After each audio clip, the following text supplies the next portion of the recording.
کہ ھذا بلال منی وانا منہ، یہ بلال مجھ سے ہے اور میں اس سے ہوں۔ تم نے حسب نسب کا تانا دیا ہے، تم نے لونڈی کا بچہ ہونے کا تانا دیا ہے۔ اگر بلال کا حسب نسب جاننا چاہتے ہو تو بلال کا حسب نسب میں ہوں، اور میرا حسب نسب جاننا چاہتے ہو تو وہ بلال ہے۔ میں بھی اسلام کا بیٹا ہوں اور یہ بھی اسلام کا بیٹا۔ کس جاہلیت کی بات کرتی۔ اس کے بعد کھڑے ہو کر پھر چوما، پھر پیار کیا۔ یوں لگتا تھا کہ آج محمد رسول اللہ اس کالی رنگت والے کے اوپر دیوانہ ہوئے جا رہے، پیار کے ساتھ والہانہ انداز میں پھر چومتے ہیں، گویا محبت کی مہریں سب کرتے ہوئے اعلان کر رہے ہیں تم نے نفرت کا اظہار کیا، تیرا رسول اس پہ فدا ہو رہا ہے۔ تم نے کالی رنگت کو کیا سمجھا تھا؟ ادھر رسول اللہ صلی اللہ علیہ وسلم بیٹھ کے پھر کھڑے ہو کر 3 دفعہ اس عمل کو دہرایا کہ ھذا بلال منی وانا من۔ یہ دہرانے کے بعد آپ تو بیٹھ کے حضرت خالد ابن ولید جو آخر پہ کھڑے تھے، جن کو رسول اللہ بلا لیا کرتے تھے، ان کی طرف تو نگاہ بھی اٹھا کر نہیں دیکھی۔ ادب کا پاس کرتے وہ آخر میں وہیں پر بیٹھ گئے، اور جب مجلس برخاست ہوئی تو حضرت بلال بن رباح اٹھ کر ایک طرف جانے لگے تو پیچھے پیچھے خالد بن ولید گئے۔ حضرت بلال بن رباح کے کانوں میں یہ آواز آئی، کف یا سیدنا بلال، اے میرے آقا بلال رک جا۔ وہ زبان جس نے لونڈی کا بچہ کہا تھا آج سیدنا بلال کہہ کر بلا رہا تھا، اے میرے آقا بلال رک جائیے۔ آپ رک گئے، کہنے لگے حضرت خالد ابن ولید کہ بلال یا سیدی، اے میرے آقا بلال عفونی، مجھے معاف کر دو۔ تو حضرت بلال فوراً کہتے ہیں لقد عفوت، میں تو آپ کو معاف کر چکا۔ وہ تو مجھے تعجب ہوا کہ میرا بھائی خالد ابن ولید مسلمان ہو کر بھی جہالت کی بات کرتا ہے، مومن ہو کے بھی ویسی ہی پرانی حرکتیں۔ اس لیے میں نے شکایت کر دی، اگر تم نے اپنی اصلاح کر لی ہے تو میں نے آپ کو معاف کر دی۔ آپ کہتے نہیں بلال،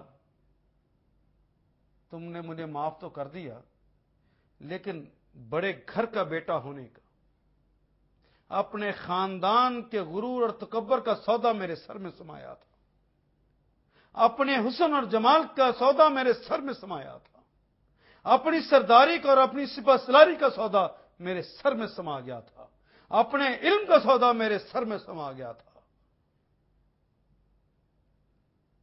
میں زمین پر لیٹتا ہوں تو بلال پاؤں کی ٹھوکریں مارو سر پر، جس نے آج مجھے اس حالت کو پہنچا دیا، جس سر کے اندر یہ غرور سما گیا تھا، آج اس کو اپنے پاؤں کی ٹھوکریں مارو۔ حضرت بلال کہتے ہیں کہ مسلمانوں کی عظمت، اے مسلمانوں کی شان و شوکت، اے مسلمانوں کے سپہ سالار، یہ مجھ سے کیوں کر ہوگا کہ ایک سپاہی ہوتے ہوئے میں آپ کے سر پر ٹھوکریں ماروں؟ یہ ممکن نہیں ہے کہ کیسا سردار، تمہارا بھائی خالد تباہ ہو گیا، برباد ہو گیا ہے۔ تو نے دیکھا نہیں کہ محمد رسول اللہ صلی اللہ علیہ وسلم نے میری طرف آنکھ اٹھا کے بھی نہیں دیکھا، میں تو راندہ درگاہ رسالت مآب ہو گیا، مجھے ان کی رحمتوں سے دور کر دیا گیا ہے، مجھ سے ان کا پیار چھن گیا ہے۔ جو جن سے محمد رسول اللہ نگاہیں پھیر لیں، قیامت کے روز اللہ کب اس کی طرف دیکھے گا؟ میری تو دنیا بھی تباہ ہو گئی، میرے بھائی میری تو آخرت بھی تباہ ہو گئی، بچا لو مجھ کو، مارو ٹھوکرے اس سر کے اوپر جس کے اندر یہ غرور سما گیا تھا۔ اور تاریخ کے اوراق اس بات پہ شہادت دیتے کہ خالد ابن ولید زمین پر لیٹے ہوئے ہیں اور سیاہ بھاری قدم ان کے سر پر پڑے ہوئے، اور اندر کا غرور اور تکبر ہمیشہ ہمیشہ کے لیے نکل جاتا ہے۔ اور دوسری طرف بلال بن رباح کے پاس جو کچھ تھا وہ تو میں آپ کو عرض کر چکا، ہاں ایک دولت بہت زیادہ تھی، وہ دولت تقوی کی تھی، جس کی بنیاد پر دنیا کے اندر امتیاز نصیب ہوتے۔ حضرت خالد بن ولید جس مقام کے حامل ہیں وہ بھی میں نے بتا دیا، اور یہ بھی آپ جان گئے کہ اس غرور اور تکبر کی وجہ سے انہیں کیا مل گیا اور ان کی کیا حالت ہو گئی۔ اب کچھ لمحوں کے لیے ذرا بلال بن رباح کو بھی دیکھیے۔ اذان دینے کے لیے موقع آیا، مسلمانوں کا شعار ہے، تاریخ میں اس کا نام لکھا جانا ہے جس نے سب سے پہلے اذان دینا ہے۔ یہ پہلی اذان دینے کا اعزاز کون حاصل کرتا ہے؟ بڑے بڑے عمرا بھی موجود ہیں، عبد الرحمن بن عوف سے لے کر عثمان بن عفان تک سارے عمرا بھی موجود ہیں، اصلاً نسلاً ہاشمی قریشی وہ بھی موجود ہیں، اصلاً عرب جن کی بڑی عمدہ زبان ہے وہ بھی موجود ہیں، محمد رسول اللہ کا ساتھ چلنے والے بھی موجود ہیں، لیکن سرکار دو عالم کی نگاہیں ڈھونڈ رہی ہیں، وہ بلال بن رباح کو بلاؤ۔ بلال بن رباح کو بلایا گیا اور کہا کہ آج نماز کے لیے پکارنے کے لیے کائنات میں پہلی اذان دی جانی ہے، یہ اعزاز میں تمہیں بخشتا ہوں۔ کتنے لوگ تڑپے ہوں گے کاش یہ اعزاز ہمیں نصیب ہو جائے۔ اور میں نے ابھی عرض کیا نا کہ آپ تو اشہد ان لا الہ الا اللہ بھی نہیں کہہ سکتے تھے، کیونکہ شین آتا ہی نہیں تھا کہنا، سین کہتے تھے۔ اشہد ان لا الہ الا اللہ کا عربوں کے اندر بھی جو اشہد کہنے والے بھی موجود ہیں۔ مجھے بلال تو پیارا ہے کیونکہ تیرا تقوی اللہ کو پیارا ہے۔ آج اذان تو دے گا۔ پھر اذان کس نے دی؟ یہ اعزاز کس کو نصیب ہوا؟ حضرت بلال بن رباح کیا دولت کی بنیاد پر یا عشمت کی بنیاد پر، زباندانی کی بنیاد پر، کس بنیاد پر انہیں یہ اعزاز نصیب ہوا کہ سب سے پہلی اذان جو مسلمانوں کی طرف سے دی گئی وہ بلال بن رباح نے دی؟ یہ اعزاز صرف تقوی کی بنیاد پر ملا ہے، اس کے علاوہ کوئی اور ہمیں چیز نظر نہیں آتی۔ یہ دیکھیے ایک اور منظر، دنیا کے میں مناظر دکھا رہا ہوں۔ فتح مکہ ہو گیا ہے، فتح مکہ کے موقع پہ آپ کو پتا 365 بت اندر رکھے ہوئے، سرکار دو عالم صلی اللہ علیہ وسلم اپنی چھڑی کے ساتھ ان بتوں کو گرا رہے ہیں۔ جب ان کو گرا لیا تو اب چھت پہ چڑھ کر خانہ کعبہ کی اذان دینا ہے۔ فتح کے بعد سب سے پہلی اذان ہے یہ بھی۔ یہ اعزاز بھی کس کو نصیب کیا جائے؟ بڑے لوگ تڑپے، بڑوں کی چاہت تھی، بڑے مچلے، ارمان کہتے تھے یہ اعزاز مجھے ملے، یہ اعزاز مجھے ملے، اور جس کو اعزاز دینا وہ وہاں پہ موجود نہیں۔ نگاہیں رسالت معاب ڈھونڈ رہی ہیں کہ بلال بن رباح کہاں چلے گئے، نظر نہیں آنے کا۔ بلایا جائے بلال کو، بلال کو بلایا۔ بلال آج میرے کندھوں پہ چڑھ کے، شانہ نبوت پہ چڑھ کے اوپر داج چلے جاؤ اور آج اللہ کی کبریائی کا اعلان کر دو۔ یہ اعزاز کسی بڑے خاندان والے کو نہ مل سکا، کسی مالدار کو نہ مل سکا، کسی زبان کے دھنی کو نہ مل سکا، کوئی بہت باصلاحیت والے کو نہ مل سکا، وہ بھی حضرت بلال بن رباح کو ملا، جنہیں آپ بلال حبشی کہتے ہیں۔ اور یہ تو آپ کو پتا ہے کہ جب معراج پر محمد رسول اللہ صلی اللہ علیہ وسلم تشریف لے گئے تھے، اس معراج کے موقع پر آپ کو جنت اور دوزخ کا مشاہدہ کروایا گیا تھا۔ ان مشاہدوں کے دوران جب جنت کا مشاہدہ ہو رہا تھا، جبریل امین ساتھ ساتھ چل رہے تھے، اچانک آپ نے کسی کے چلنے کی آوازیں سنی۔ اور یاد آپ کو یہ تو مکہ کے زمانے کی باتیں، جب یہ چلنے کی آوازیں سنی تو رسول اللہ نے کان لگائے اور کہا کہ جبریل بھائی یہ آوازیں تو جانی پہچانی ہیں، کون چل رہا ہے یہاں پر؟ میں صحیح حدیث آپ تک پہنچا رہا ہوں، یہ کون چل رہا ہے یہاں پر؟ حضرت جبریل امین مسکرائے کہا کہ آقا یہاں پہ تو کوئی نہیں چل رہا، آپ کا غلام بلال بن رباح مکے کی گلیوں میں چل رہا ہے، اس کے کھڑاؤں کی آواز جنت کے اندر اللہ تعالیٰ سنا رہا. کہا کہ میرے غلام کو اللہ نے اتنا بڑا مرتبہ دے دیا کہ وہ مکے کی گلیوں میں چلے تو عرش معلیٰ پر اور جنتوں کے اندر اس کی آوازیں سنائی دے. کہا کہ شاید آپ کو پتا نہیں رسول اللہ کہ تقوی کی بنیاد پر اللہ نے بلال بن رباح کو وہ مقام عطا فرمایا ہے کہ کائنات میں سب سے پہلے جو جنت میں داخل ہوگا انسان، حشر کے میدان کے بعد جو سب سے پہلے ہستی داخل ہوگی وہ بلال بن رباح ہے. نبی صلی اللہ علیہ وسلم مسکرائے، کہا جبریل بھائی کیا کہتے ہو، مجھ سے بھی پہلے؟ کہا ہاں ہاں آقا، جس اونٹنی کے اوپر آپ سوار ہوں گے اس کی مہار اس دن اسی غلام نے پکڑ رکھی ہوگی اور یہ آپ سے پہلے جنت میں داخل ہوگا. کیا مقام ملا ہے اللہ کے ہاں. میرا خیال ہے اب تو بات سمجھ آ گئی کہ ان اکرمکم عند اللہ اتقاکم. اور آپ کو یاد ہے کہ عمر بن خطاب رضی اللہ تعالیٰ عنہ کے زمانے میں جب حضرت خالد ابن ولید کے متعلق یہ مشہور ہو گیا کہ حضرت خالد ابن ولید جہاں بھی جاتے ہیں فتح وہیں پر ہوتی ہے، فتح اور خالد ابن ولید لازم ملزوم ہو گئے ہیں، تو حضرت عمر بن خطاب رضی اللہ تعالیٰ عنہ جن کے نزدیک پرائورٹی نمبر 1 توحید الہی تھی، انہوں نے کہا کہیں لوگ یہ نہ سمجھنا شروع کر دیں کہ یہ ساری فتوحات خالد ابن ولید کی وجہ سے ہوتی ہیں. حالانکہ فتح کا تعلق تو، شکست کا تعلق تو صرف اللہ کی ذات سے ہوتا ہے. اللہ چاہیں تو فتح دیتے ہیں، اللہ چاہیں تو شکست ہو جاتی ہے. تو لوگ کہیں سے خالد ابن ولید سے منسوب نہ کرنے لگ جائیں، توحید کے اندر کوئی رکھنا نہ آ جائے. انہوں نے اس نازک موقع پر جبکہ بڑی اہم لڑائیاں ہو رہی تھی، فارس کے ساتھ لڑائی ہو رہی تھی، اس زمانے میں حضرت خالد ابن ولید کو معزول کرنے کا فیصلہ کر لیا. باقی صحابہ نے سمجھایا کہ اتنے اہم موقع کے اوپر اگر معزول کر دیا تو کہیں شکست نہ ہمیں ہو جائے، فوج کے اندر بددلی نہ پھیل جائے. وہ بڑے ہر دل عزیز قسم کے سپہ سالار ہیں. فرمانے لگے کہ توحید کو بچانا لازم ہے اور اس کی وجہ سے اگر شکست بھی ہوتی ہے تو عمر بن خطاب اسے قبول کرے گا. لیکن انہیں معزول کرنے کے لیے آرڈر کون دینے جائے گا؟ دیکھیے قرہ آج کس کے نام نکلتا ہے. حضرت عمر بن خطاب کی نگاہوں نے بھی جس کو منتخب کیا وہ یہی حضرت بلال بن رباح ہے.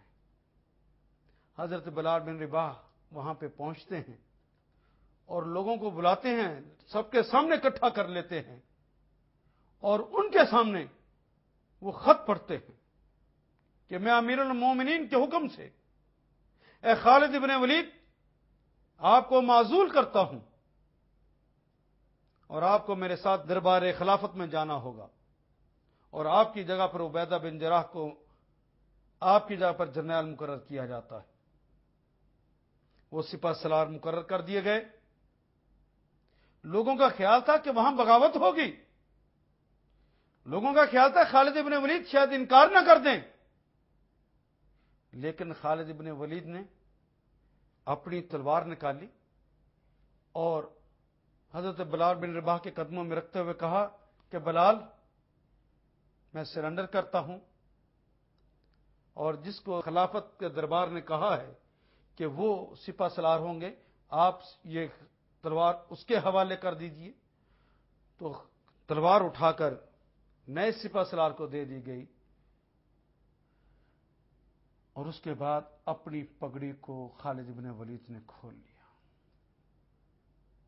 اور کہا کہ بلال آج تم سے ایک درخواست کرتا ہوں، تم نے مجھے دربار میں لے کر جانا ہے نا؟ ہاں یہی حکم ہے، تم ہمارے ساتھ دربار میں جاؤ گے. کہا میری ایک درخواست ہے، میں نے پگڑی کھول دی ہے، اس پگڑی کے ساتھ میرے ہاتھ باندھو اور ایک قیدی کی طرح مجھے ساتھ لے کر جاؤ. کہا نہیں مجھے اس کا حکم نہیں ہے کہ باندھ کے لاؤں، نہیں میری درخواست ہے آج باندھ کے لے جانا کل قیامت کے روز اگر اللہ مجھ سے پوچھے کہ تو نے اسے لونڈی کا بچہ ہونے کا تانا دیا تھا، کالی رنگت کا تانا دیا تھا، موٹے ہونٹوں کا تانا دیا تھا، تو میں کہہ سکوں گا کہ میں نے اس کا یوں کفارہ ادا کیا تھا کہ میں قیدی کی طرح اس کے ساتھ ہاتھ باندھ کر گیا تھا۔ میرے یہ درخواست بھی قبول کر لو۔ میں نے تاریخ اسلام کے ایک فرق کو آپ کے سامنے پڑھا۔ لوگوں کوئی غرور اور تکبر اب بھی اگر دماغ کے کسی گوشے میں ہے تو کرسی آج اسے نکال دو۔ اپنے نیک ہونے کا غرور ہے تو اسے بھی نکال دو، تقوی کی روش کو اپنا لو، اللہ کے ہاں عزت پا جاؤ گے۔ میں آج پھر کہتا ہوں، اگر گھر کے اندر کسی کو غرور ہے کہ میں گھر کا باپ ہوں، میں قوام ہوں، میں شوہر ہوں، اس نے اس بنیاد پر کہیں پر ظلم کر رکھے ہیں تو آج ان سے معافیا مانگ لیجیے۔ اپنے غرور اور تکبر کو توڑ دیجیے۔ اگر آپ سبارڈینیٹ کے ساتھ رویوں کو غلط کیے ہو گے، اپنے رویوں کو آج سے ٹھیک کرنے کا یہاں اٹھنے سے پہلے فیصلہ کر کے جائیے۔ اپنے غرور اور تکبر کی وجہ سے وہ رشتے اور وہ ناتے جن کو اللہ نے رحم کے رشتوں کو جوڑنے کا حکم دیا تھا اور تم نے اپنے غرور اور تکبر کی وجہ سے انہیں توڑ رکھا ہے، میں انہیں کیا سمجھتا ہوں؟ وہ میرے پائے کے کیسے ہو سکتے ہیں؟ وہ تو شرکا برادری ہیں، وہ فلاں ہیں اور وہ فلاں ہیں۔ خدا لگتی کہ یہ سچ نہیں ہے کہ میرا بیٹا، میرا بھتیجا، میرا بھانجا، میری بھتیجی اگر پاس ہو جائے، اچھے نمبر لے لے، تو ہمارے ہاں پیغام آتا ہے کہ ہمارے بچے نے بڑے اچھے نمبر لے لیے، آپ کے بھتیجے نے بڑے اچھے نمبر لے لیے، آپ اسے گفٹ بھی کرتے ہیں، مجھے پتا ہے، لیکن کس دل سے کر رہے ہوتے ہیں؟ اندر کا غرور اجازت دے رہا ہوتا ہے؟ ہمارے مقابلے پر ہمارے بچے جتنے نمبر، یہ کیسے لے گیا؟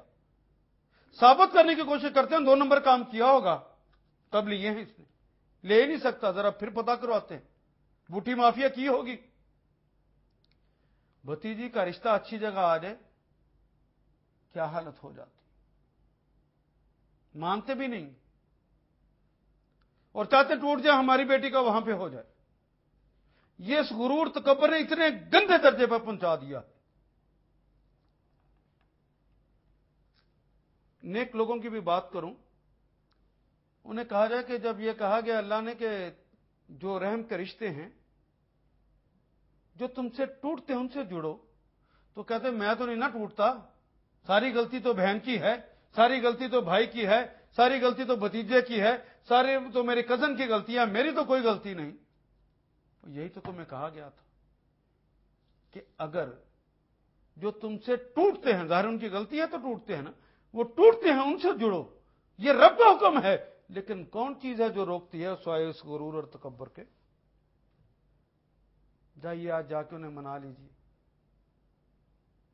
میں مانتا ہوں کہ آپ جائیں، ممکن ہے کہ آپ کی بہن آپ کو گھاس بھی نہ ڈالے، لیکن کہنا میں تو اندر کے غرور کو کچل کے آیا، میں تو رب کی رضا کے لیے آیا، میں تم سے ملنے کے لیے آیا ہوں، میں جڑنے کے لیے آیا ہوں، مجھے تو میرے اللہ کا حکم ہے۔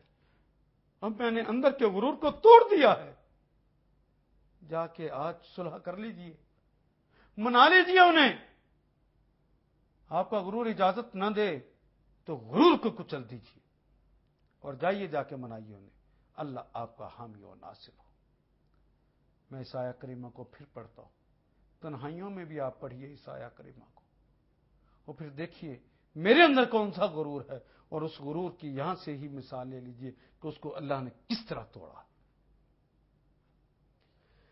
یا ایھا الناس، اتنا ہی کہنے سے دینداری کا غرور رہ گیا، علم کا غرور رہ گیا، خاندان کا غرور رہ گیا، جاہ و حشمت کا غرور رہ گیا؟ یہ تو گوروں اور کالوں سب کا رب ہے۔ وہ تو انا خلقناکم من ذکر و انثی وجعلناکم شعوبا وقبائل، کس بنیاد پہ؟ ہم چودھری ہیں، وہ کمی ہیں، اور کام کرنے والا نکما ہوتا، میرے رسول تو مزدور کے ہاتھوں میں، اور تم کمی کیا کہ اسے حقارت کرو. آگ لگا رکھی ہے اس غرور اور تکبر نے. میں نے اپنا شملہ اونچا رکھنا ہے. مسلمان ذلیل ہو رہے ہیں اور تم اپنے شملے کو اور ذات کو اونچا کرنے کے چکر میں پڑے. ایک ظلم کی چکی ہے جو خاقانوں نے، ایک ظلم کی چکی ہے جو کہ سرمایہ داروں، جگیرداروں اور وڈیروں نے چلا رکھی، اور اپنے غرور اور تکبر میں پڑے ہوئے. اپنے غرور اور تکبر کو آج نیچے کر لو. ہاں، ایک اور مسئلہ بھی عرض کیے جاؤں. ہمارے ہاں یہ ہوتا ہے کہ ہم رشتہ ناتا اپنے خاندان میں کرتے ہیں، اپنی برادری میں کرتے ہیں، اپنی برادری سے باہر نہیں کرتے.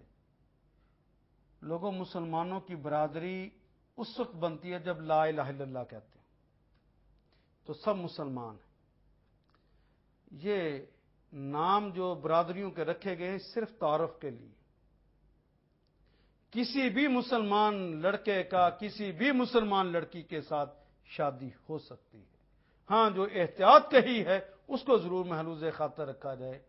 اسے اسلام نے نظام کف کہا ہے، اور کف سے مراد یہ ہے کہ لڑکا اور لڑکی دونوں کے عادات و اطوار، رہن سہن کے طریقے، کرینے اور سلیقے، انداز ایک دوسرے کے قریب تر ہونے چاہیے یا ایک جیسے ہونے چاہیے. اس کو کف کہا ہے. نہ دولت کی بنیاد پر کہا ہے، نہ کسی اور بنیاد پر کہا ہے. ہاں، اس بات کے لیے ضرور کہا ہے. ایک شخص ہے، میں مثال دیتا ہوں. ایک بہن بھائی تھے، انہوں نے کہا جی میرے ہاں بیٹا ہوا، بیٹی ہوئی، ہم آپس میں شادی کریں گے. گاؤں میں اکثر ایسا ہو جاتا ہے. جس کے ہاں بیٹا ہوا وہ بھائی گاؤں میں ہی رہتا ہے، ڈھور ڈنگر کے اوپر کام کرتا ہے، وہ کھیتوں میں کام کرتا ہے، اس کی اپنی ایک خاص ثقافت ہے، اس کے مطابق کام کر رہا ہے. لیکن بہن کی شادی شہر میں ہو گئی، اس سے جو اولاد ہوئی تھی اس نے MBBS کر لیا. اس لڑکی نے، یعنی بھتیجی نے MBBS کر لیا. وہ پڑھ لکھ گئی، وہ ڈاکٹر بن گئی. اب اس کا اٹھنا بیٹھنا، کھانا پینا ظاہر ہے گاؤں کے اس ماحول سے بالکل ہی مختلف ہے. اگر آپ کہیں کہ ان دونوں کی آپس میں شادی ہو جائے، حالانکہ ایک خاندان کے لوگ ہیں، بہن بھائی ہیں، یہ کفر نہیں ہے. لیکن ایک خاندان نہ بھی ہو، لیکن مزاج اور ذوق ایک ہو جائیں تو وہاں پہ شادی ہو سکتی ہے.